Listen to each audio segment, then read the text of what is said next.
उर्दू शायरी से मोहब्बत करने वाली ज़ात और इतने बड़े ओहदे पर रहे उसके बावजूद भी की और हमेशा शेर व अदब का तहफ़्फ़ुज़ फरमाया। मोहतरम रिजवान साहब, साबिक़ DGP हमारे, मोहतरम कलीमुल्लाह साहब, जनाब डॉक्टर संजय त्रिपाठी, डॉक्टर वजाहत करीम, इन हज़रात से मैं दरख्वास्त करूँगा कि वो तशरीफ़ लाएँ और शमा रोशन करें। खुशी की बात है कि हमारे दरमियान मोहतरम निदा फाज़िली साहब भी तशरीफ़ ला चुके हैं। हम चाहते हैं कि ज़ोरदार तालियों में उनका इस्तकबाल किया जाए ताकि वो स्टेज पर तशरीफ़ ला सकें। मोहतरम निदा फाज़िली साहब, मोहतरम निदा फाज़िली साहब तशरीफ़ ला रहे हैं। निदा फाज़िल साहब की शख्सियत और उनकी ज़ात से आपका माफ़ हुआ बस। जनाब निदा फाज़िल साहब, गुजारिश कर रहा हूँ तशरीफ़ लाएं।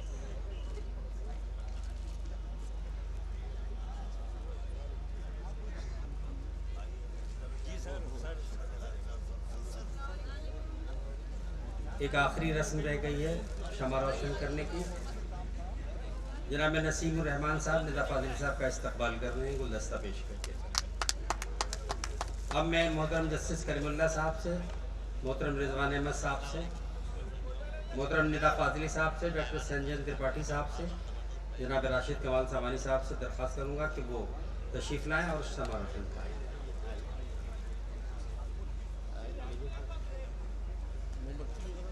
है ना क्या? नहीं मतलब वो कैसे इसको भाई साहब आइए, ऐसे किया जाए। चलाने का हुनर जानना चाहिए। ज़मीन के आदमी आइए।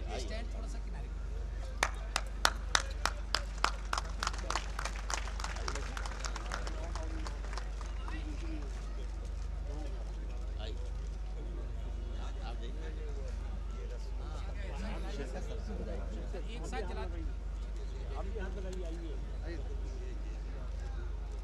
बस हाथ लगा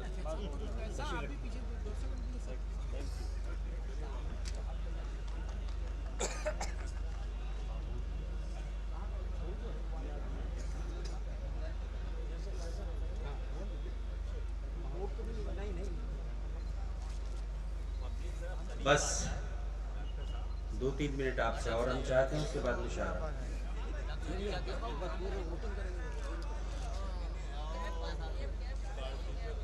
इज़्ज़त माब रिजवान अहमद साहब, साबिक़ DGP उत्तर प्रदेश हुकूमत, अदब से मोहब्बत करने वाली ज़ात हमारे दरमियान है। आज के इस मुशायरे की सदारत फरमाएंगे। मैं ये चाहता हूँ कि खुतबे सदारत बाद में सुनने से कबल ये है कि इफ्तिताही शक्ल में हम उनसे खुतबे सदारत सुन लें। ज़ोरदार तालियों में आप इस्तकबाल करें मोहतरम रिजवान अहमद साहब का, ताकि वो खुतबे सदारत पेश फरमाएं।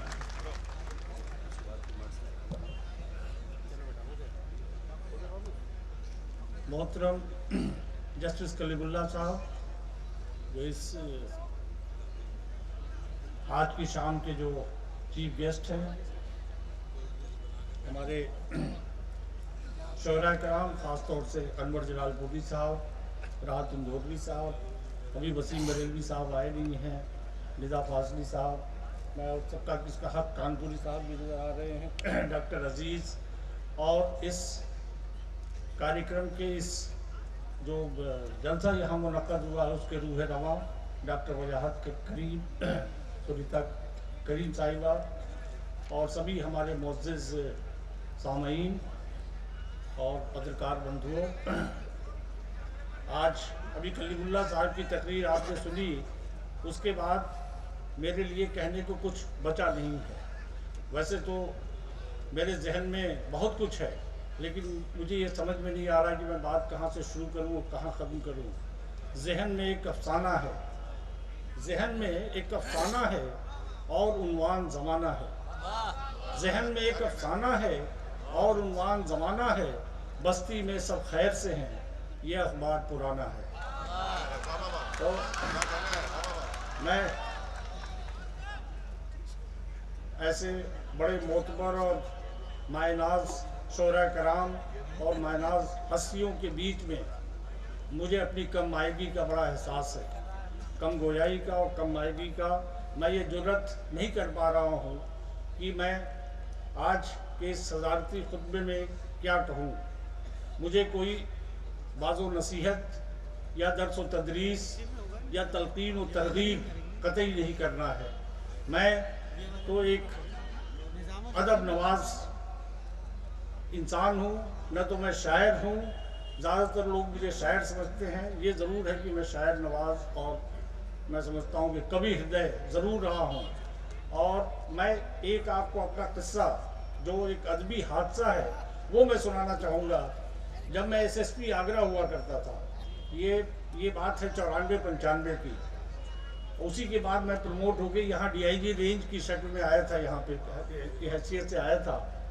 तो वो आगरा का वो अदबी हादसा जो मेरे साथ दरपेश हुआ था, इसी शेर व शायरी को लेके, वो मैं आप सबको, शायद आप में से बहुत से लोग जानते भी होंगे, लेकिन मैं मुख्तसर में उसको बयान जो है करना चाहता हूँ कि सेंट जॉन्स कॉलेज का मुशायरा था, बहुत बड़े पैमाने पर मुनक्कद होता है, और मलिक ज़ादा मंजूर साहब को उसमें निज़ामत के लिए आना था। उनकी तबीयत अलील हो गई, वो नहीं आ पाए। तो कोई यूनिवर्सिटी से कोई तालिब इल्म नया फारिग हुआ था, उसको निज़ामत का काम दे दिया गया। मैं उस मुशायरे की सदारत कर रहा था, और देश दीपक वर्मा जो हमारी बैच के अच्छे हमारे दोस्त थे, वो डीएम थे, वो चीफ गेस्ट थे। तो उस शायर को, उस नाज़िम मुशायरे को सब लोगों ने बताया कि रिजवान साहब जो है एक बड़े ही शायर नवाज और शायराना तबीयत और मिजाज के आदमी हैं, और अच्छे खासे अशार इनको याद हैं। तो उसने मेरी तरफ मुखातिब होकर उसने मुझे कहा कि अगर एसएसपी साहब मुझे जान की अमान दें और मुझे सही सलामत आज यहाँ आगरे से मुशायरे के बाद जाने दें, मेरी हड्डी पसलियाँ न तोड़वाएं, तो मैं कुछ कहना चाहता हूँ। मैं समझ गया कि शायर को जब शरारत सूझती है तो उसके सॉफ्ट टारगेट्स या तो नेता होते हैं या पुलिस होती है। मैंने उसको इशारा किया कि आज आपके सारे खून माफ़, आप जो चाहें जो है कह सकते हैं। तो उन्होंने जो फरमाया, ये मेरे लिए हादसे से कम नहीं था। उन्होंने फरमाया कि साहब, आप सभी जानते हैं कि पुलिस और शायरी ये दो मुतज़ाद चीज़ें हैं, दरिया के दो किनारे हैं, जो कहीं आपस में कभी मिलते नहीं हैं, लेकिन इनकी एक ऐसी शख्सियत है जिसमें इसका हसीन इम्तजाज देखने को मिलता है। पुलिस के आला ओहदे पे फायज रहते हुए भी इनमें जो ये इल्म और सुखन के लिए जो दिलचस्पी है, वो देखते ही बनता है। लेकिन आप सभी जानते हैं कि उर्दू के एक तनकीद निगार ने, एक क्रिटिक ने ये लिखा है कि जब मैं किसी पुलिस वाले को शेर पढ़ते हुए देखता हूँ या सुनता हूँ, तो ऐसा लगता है कि शैतान कुरान शरीफ पढ़ रहा है। तो इस हादसे के बाद मैं माइक पे आने के में बड़ा कतराता हूँ, और कुछ कहते हुए भी जो है बहुत कतराता हूँ। लेकिन मुझे हुक्म हुआ है, और जस्टिस कलीमुल्लाह साहब के इस जो उन्होंने तकरीर, बहुत ही अच्छी तकरीर और अच्छी बातें कही, उसके बाद तो मुझे कुछ कहने के लिए नहीं रह जाता है। एक दो बातें जो मेरे जहन में हैं, जिसको मैं ज़रूर आपसे कहना चाहूँगा कि हम उस अजीम शान मुल्क के नागरिक हैं, बाशिंदे हैं, जिसकी सभ्यता और संस्कृति ने, जिसकी तहजीब और तमद्दुन ने पूरे दुनिया में हमेशा एक बहुत नुमायाँ रोल अदा किया है। हमारे आदर्श इतने महान हैं, हमारी बड़ी आला कदरें हैं, लेकिन आज का सिनेरियो बड़ा ग्रिम है। The scenario today is very very grim. आज का पस मंज़र देखें, परिदृश्य देखें, तो नैतिकता और मानवीय मूल्यों का पतन और ह्रास हो रहा है, उसका खात्मा हो रहा है, सारी आला कदरें पामाल हो रही हैं। ऐसे परिदृश्य में, ऐसे सिनेरियो में मुझे एक शेर याद आ रहा है जो बहुत ही मौजू भी है कि ये वहशी ज़माना है, ये वहशी ज़माना है, हर हाथ में पत्थर है।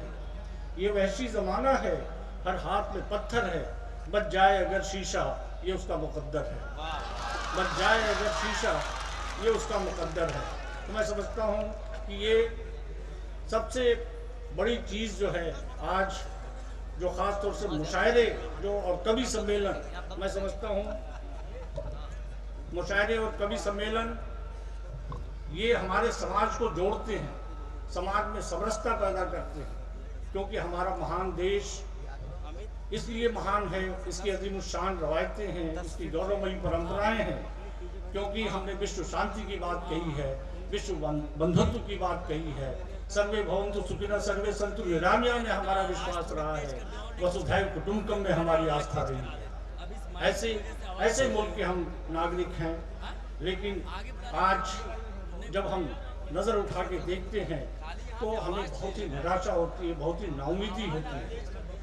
आज सबसे बड़ी ज़रूरत इस बात की है कि जो दिलों के बीच मैल पैदा हो गई है, एक दूसरे के प्रति जो शंकाएं हैं, जो भ्रांतियां हैं, जो अविश्वास की भावना है, जो कलुषित मानसिकता है, उसका परित्याग होना चाहिए। उसको हम छोड़ के आपसी मोहब्बत, प्यार, भाईचारा और हम-आहंगी के साथ अगर हम जिएंगे, कंधा से कंधा मिलाकर काम करेंगे, तो हमारा देश और प्रदेश मजबूत होगा।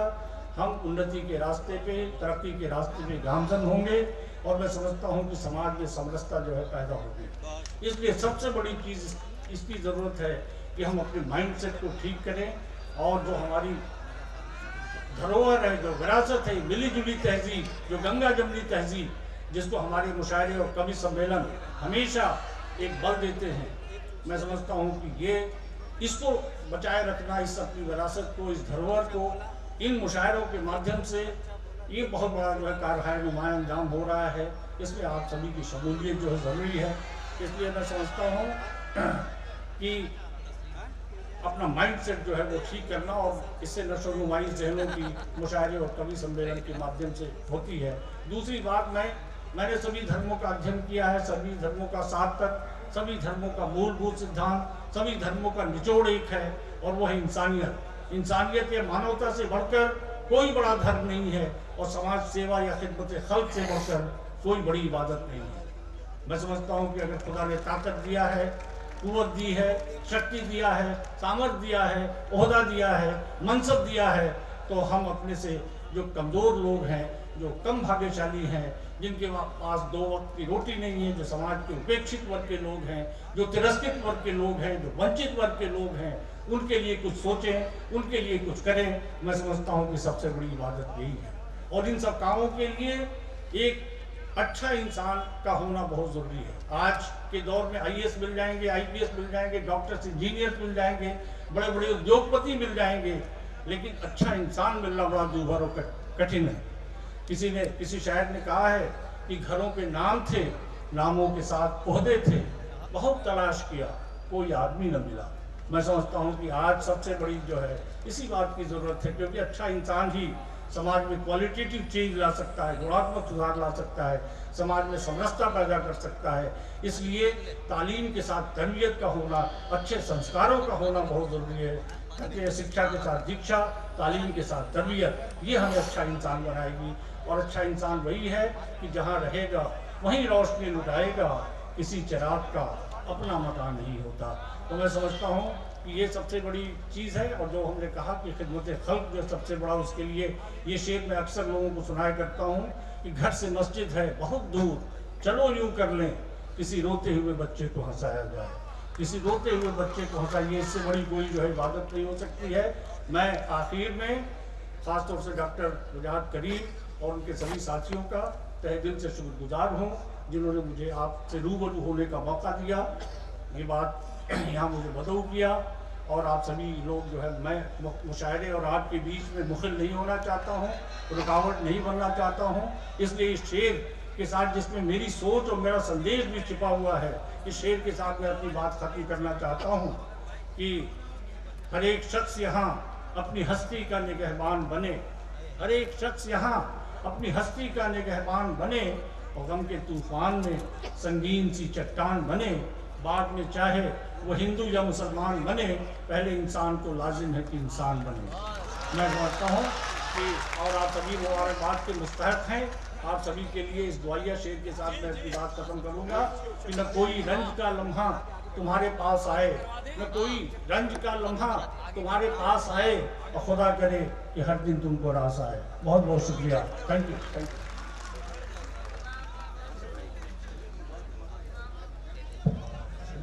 हज़रात, मैं तकरीर नहीं करूँगा, इसलिए कि इज्जत आबरू खतरे में पड़ गई। सीधे सीधे मुशायरे से जोड़ रहा हूँ आपको। और ये मेरे नौजवान जो बैठे हुए हैं, तो ये गालिबन इन तक सही आवाज़ नहीं पहुँच रही या पहुँच रही है। बगैर खामोशी के साथ बगैर आवाज किए हुए आगे आ जाइए। बहुत खामोशी के साथ बस बैठ जाइए, बैठ जाइए, बैठ जाइए भाई। अरे अमित बचाओ अपने आप को यार। अरे आगे नहीं,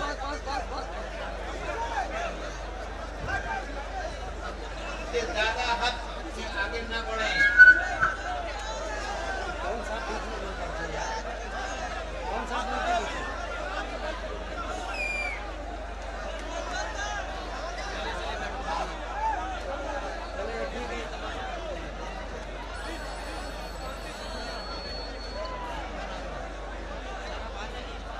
इससे ज्यादा हद न करें। खुदा के वास्ते गोरखपुर की तहजीब और इसके आगे बढ़ने की कोशिश न करें। इंतजाम को अगर आप लोगों हजरात बैठ जाइए, जितनी जल्दी आप बैठ जाएंगे मुशायरा इंशाल्लाह शुरू कर दिया जाएगा। बैठ जाइए प्लीज।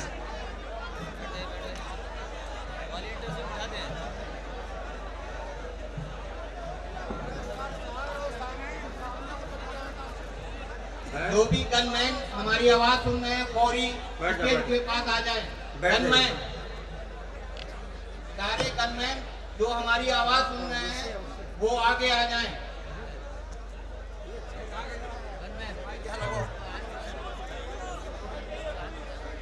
बराए मेहरबानी अपनी अपनी जगहों पे बैठ जाएं। गोरखपुर की तहजीब को कायम रखते हुए आप सभी लोग की गुजारिश है कि अपनी अपनी जगह पर बैठ जाएं।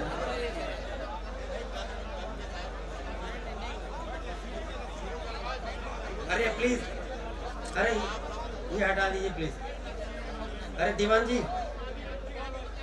जी प्लीज।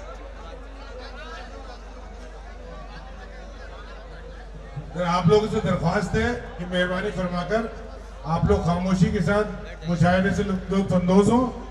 और ये गुजारिश है कि ये एक जगह है, इसको मान लीजिए कि लक्ष्मण रेखा है। इस लक्ष्मण रेखा से जो आगे बढ़ेगा वो रावण कहलाएगा, समझ लीजिए। कोई रावण बनना चाहता है आप लोगों में से?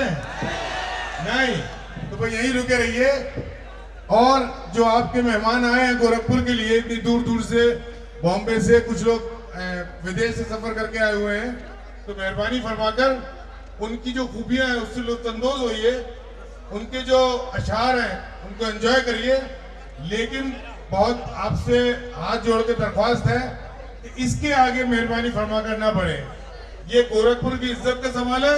अब हम जानते हैं कि आप सब गोरखपुर की इज्जत का बहुत ख्याल रखते हैं, तो मेहरबानी फरमाकर इसके आगे न बढ़े। शुक्रिया, बहुत बहुत शुक्रिया, बहुत बहुत शुक्रिया। अब आप बराए करम, ये नौजवान हमारे बैठ गए हैं, ये आप जो इंतजामात में लगे हुए हैं लोग, ये भी एक किनारे बैठ जाए।